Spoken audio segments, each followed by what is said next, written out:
kira-kira nanti apa saja yang akan kita bahas nih, walaupun nanti juga akan dibahas oleh Bu Lucy juga.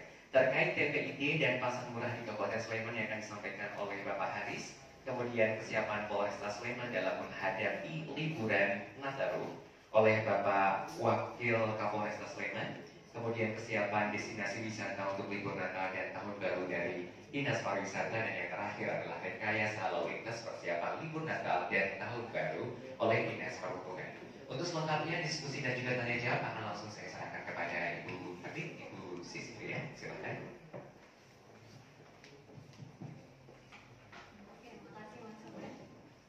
Bapak-bapak narasumber dan teman-teman media semua, selamat pagi.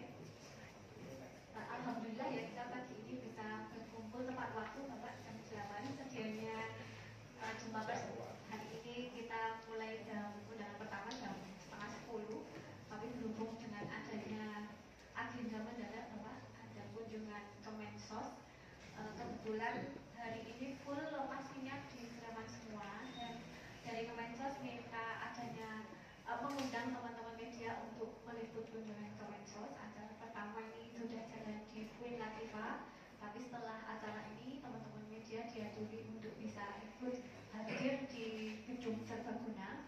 Nanti di sana ada bakti sosial dan doorstop mungkin ya, di sana teman-teman dipersilakan, dan diakhiri di Pondok Rejo. Nanti ada kenduri masal acaranya di sana. Nah, untuk menyingkat waktu Bapak, Pak Kapolda, kami cuma diberi waktu sampai setengah 10. Jadi ini dibagi Bapak ya Bapak, untuk 4 narasumber, monggo untuk bisa menyampaikan materi masing-masing 15 menit ini untuk Bapak waktunya. Untuk itu pada kesempatan pertama ini kami aturkan kepada Bapak Asisten Bidang Perekonomian Bapak Haris untuk menyampaikan materi terkait kesiapan TPID dalam rangka menyambut Nataru 2024-2025. Hubungan juga Pak Dinas Pariwisata, serta yang kami banggakan serta kami sayangi bersama rekan-rekan keluarga semua. Waktunya berapa Pak? 5 menit? 5. Oke. 2 menit sekarang. Jadi kami sampaikan kepada rekan-rekan semua bahwa TPID Kabupaten Sleman kita selalu bergerak. Jadi karena memang pengamanan berkaitan dengan komoditas ini adalah sesuatu yang sulit-sulit gampang gitu ya. Jadi memang harus benar-benar kita harus bersatu, kompak kan gitu. Kalau kita merunut bahwa Kabupaten Sleman ini kan kita memiliki penduduk itu 1.125.000 sekian. Kemudian yang nomaden atau mahasiswa dan yang lain itu kurang lebih sekitar 250.000 ya. Itu stay di Yogyakarta, khususnya yang ada di Kabupaten Sleman. Nah, kalau kita lihat juga di kita separuh dari Kapanewon dari 17 itu ada 7 Kapanewon itu masuk di wilayah perkotaan. Kemudian 8 itu masuk di wilayah pedesaan. Kenapa ini kami sampaikan? Ya karena kalau kita berbicara ini adalah perkotaan, maka kebutuhan-kebutuhan untuk makan dan sebagainya mestinya ini kemudian nanti disuplai dari daerah pedesaan, kan gitu nih. Itu kalau yang 7 Kapanewon itu ada Gamping, kemudian di Madi, Depok, kemudian Kalasan, Sleman, Apik. Nah, strategi di TPID ini saya pikir kita yang ada di seluruh kabupaten kota itu ada 4 strategi utama, yaitu 4K. Kalau di Sleman tambah 1. Jadi yang pertama adalah keterjangkauan harga, kemudian ketersediaan stok atau pasokan, kemudian kelancaran distribusi, kemudian komunikasi yang efektif, dan yang kelima itu adalah bertujuan kesejahteraan masyarakat. Itu yang menjadi landasan kita bersama untuk yang dari TPID. Tahun ini kita tetapkan 350.000 sampai dengan 500.000 kunjungan wisatawan. Jadi target kita di antara angka 350.000 sampai 500.000 wisatawan. Kali ini kita, kenapa itu pertimbangannya adalah intensitas hujan. Sekarang kan hujannya luar biasa, mulai dari pagi sampai pagi kembali itu saya 24 hujan terus ya.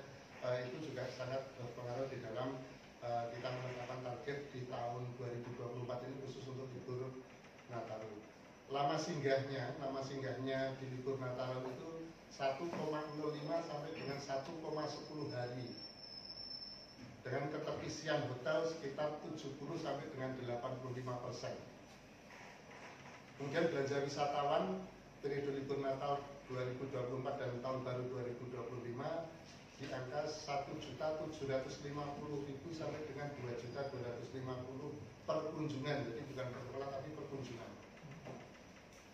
Destinasi wisata alam seperti Kaliurang, Kali Adem, Tebing Breksi, dan destinasi wisata budaya Candi, Prambanan, Ratu Soko itu diyakini masih menjadi destinasi utama. Jadi destinasi utama kita itu beberapa tahun memang tidak beranjak dari lereng utara, lereng Merapi maupun di Prambanan dengan Candi. Pusat-pusat pembelanjaan yang ada di Kabupaten Sleman, Pakuwon, Plaza Ambaruk Mall, Jogja City Mall, Sleman City Hall. Karena kondisi hujan orang kemudian lebih memilih untuk wisata belanja. Kemudian ada sekitar 80 event untuk memeriahkan libur Natal dan Tahun Baru 2025 yang itu diselenggarakan oleh pihak-pihak swasta, hotel, restoran, dan yang lain-lain. Sementara kalau di kita hanya ada 3 pentas di Telaga Putri, tanggal 29, tanggal 31 Desember, sama tanggal 1 Januari. Jadi kita ada pentas jadilan di Telaga Putri Kaliurang untuk 3 hari di akhir tahun 2024. Dan 50% event itu diselenggarakan di Sleman Tengah, karena hotel-hotel yang ada di Sleman itu kan lebih banyak di Sleman Tengah. Selebihnya ya ada di Sleman Utara, Sleman Timur, dan Sleman Barat. Saya rasa ini belum berharap untuk tidak menaikkan harga di luar kewajaran. Ini jadi biasanya kuliner, parkir itu yang kemudian bisa menjadi, meskipun itu dari 2.000 atau 3.000 menjadi 5.000, tapi kalau itu di luar perda kita, ya itu akan menjadi masalah. Meskipun uangnya hanya 3.000, karena itu jenis bentuk pelayanan dasar kita kepada masyarakat. Sehingga kami harapkan nanti pengelola pariwisata maupun usaha jasa pariwisata parkir untuk tidak menaikkan atau nutup kalau kemudian kita istilahnya sehari-hari kan nutup. Jadi wisatawan beli bakso 25.000 itu kan tidak mungkin kan gitu, kecuali di hotel ya katanya. Kalau di hotel ya mungkin saja, tapi kalau di warung-warung kaki lima kan 25.000 harga bakso itu kan juga melebihi standar kan. Kecuali yang tadi sudah saya sampaikan di sebagian titik di Banyurejo Tempel, kemudian di Sekan ada beberapa lubang yang insya Allah mudah-mudahan minggu ini sudah bisa diselesaikan oleh teman-teman DIY. Kemudian juga untuk menghindari antrian di SPBU, kebetulan alhamdulillah 2 SPBU yang kemarin tutup kelihatannya sudah beroperasi, yaitu yang di Gendungan maupun Jati. Harapannya kemudian tidak terjadi antrian pada saat pembelian SPBU, pembelian BBM di SPBU, sehingga tidak antri sampai di badan jalan sudah masuk di SPBU. Hanya mungkin yang di Sabdoarjo yang belum beroperasi. Kemudian untuk posko, kami bersama dengan kepolisian nanti ada posko di Prambanan, kemudian bergabung di Amplas, bergabung di Tempel, dan kemungkinan kita juga membangun posko di lapangan Denggung, karena Denggung juga merupakan venue malam pergantian tahun. Di samping tentunya pengendara lalu lintas pada saat menjelang peribadatan di gereja-gereja tertentu seperti di Jalan Magelang, di Melati, kemudian di Morangan, Kalasan, dan di Banteng. Nanti akan dilakukan pengendara lintas tentunya bersama dengan unsur kepolisian. Demikian dilakukan sesuai dengan SKB Menteri Perhubungan Perhubungan, Menteri Pekerjaan Umum, utamanya kalau di konteks Sleman untuk pengelola jalan tol mulai tanggal 20 Desember sampai tanggal 5 operasional kendaraan pengangkut material bahan galian C disepakati tidak beroperasi. Kemudian ada juga pengaturan kendaraan di jalur non tol, Jalan Solo, Jalan Wates, Jalan Magelang untuk kendaraan non logistik mulai tanggal 20 sampai 22 ada pembatasan mulai pukul 5 sampai pukul 22, kemudian tanggal 24, 26 sampai 29 dan tanggal 1 Januari. Pembatasan-pembatasan itu dalam rangka kecuali yang logistik dan pengangkut kendaraan roda 2 yang untuk mudik kan ada yang Kementerian Perhubungan menyediakan transportasi truk dan sebagainya itu boleh beroperasi.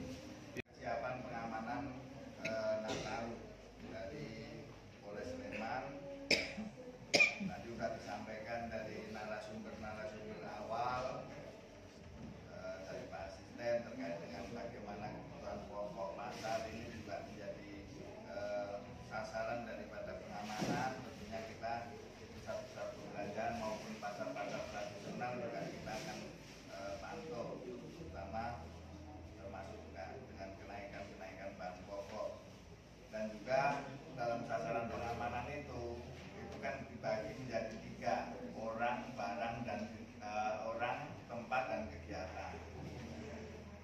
Tempat ini bisa seperti terutama adalah ini operasi lilin, jadi tempat ibadah, ada gereja, ada kopel, dan lain sebagainya. Ada tempat pariwisata, ada tempat-tempat pusat-pusat maupun tempat-tempat lain yang akan digunakan untuk kegiatan dalam menyambut tahun baru nantinya.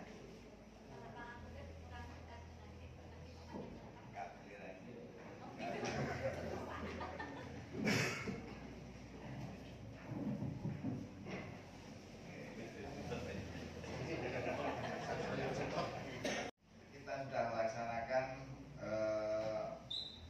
laprau di Polda. Nanti kemungkinan besok dari Pemda akan dilakukan rakor dengan eksternal, karena hari ini di Polda nanti siang itu akan dilaksanakan rakor terkait dengan kesiapan operasi lilin. Dan juga berkaitan dengan pergerakan orang yang tadi disampaikan oleh Bapak Kadis Pariwisata, bahwa operasi lilin ini dimajukan 2 hari. Jadi besok hari Jumat itu sudah dilakukan gelar pasukan dan sudah dimulai nanti kaitannya dengan pelaksanaan operasi lilin Progo 2024. Dari rencana sterilisasi terkait dengan gereja-gereja akan dilaksanakan nanti tanggal hari Senin tanggal 23, dan prediksi kerawanan terkait dengan operasi lilin tadi sudah disampaikan oleh Pak Ade terkait dengan kemacetan, kecelakaan, kelangkaan sembako ataupun teroris maupun gangguan-gangguan bencana alam dan gangguan kriminalitas. Adapun cara bertindak terkait dengan yang sudah kita lakukan, tentunya kita tidak lepas dari komunikasi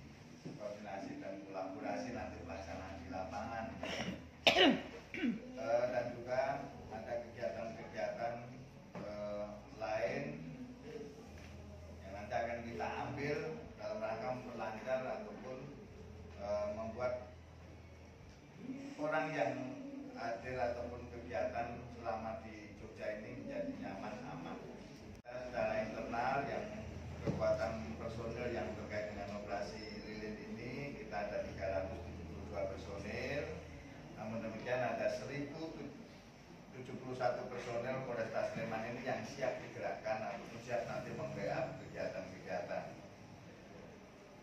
Yang 372 ini terbagi menjadi yang di posko dan satgas-satgas yang nanti akan terutama berkaitan dengan kendala-kendala ataupun kegiatan pengamanan selama lilin.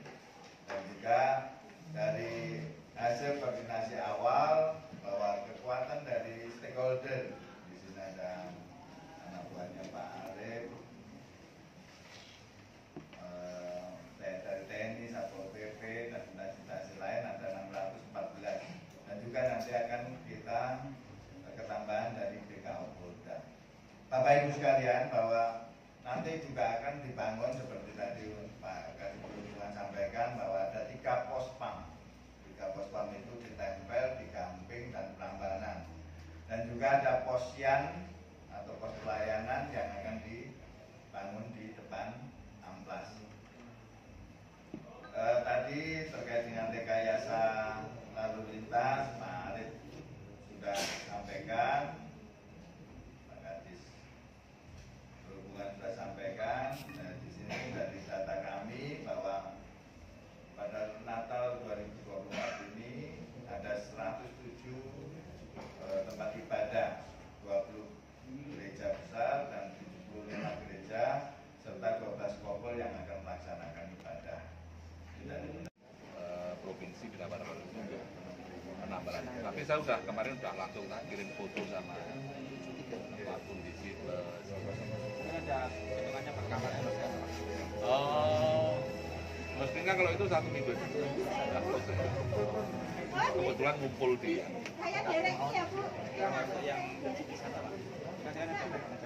Jeep wisata kondisinya jadi gini, secara umum kalau dia dalam kondisi bagus tak kasih stiker hijau. Ada stiker hijau. Nanti yang tidak lolos merah. Yang merah itu harus grounded, diperbaiki dulu. Contoh yang tidak lolos itu umpamanya dia nggak ada handremnya, itu kan rem cadangan itu harus, kemudian selang pengereman bocor itu kan. Artinya wisatawan bisa melihat Ada dari stiker betul. berapa Pak yang dicek? Tahun ini kira-kira 1000-an lebih. Hampir semua kita lakukan pencegahannya tidak bareng. Provinsi Bina Barat juga penambahan. Tapi saya udah kemarin udah langsung kirim foto sama kondisi plus. Ada hitungannya per kamar Mestinya kalau itu 1 minggu sudah selesai. Kebetulan ngumpul di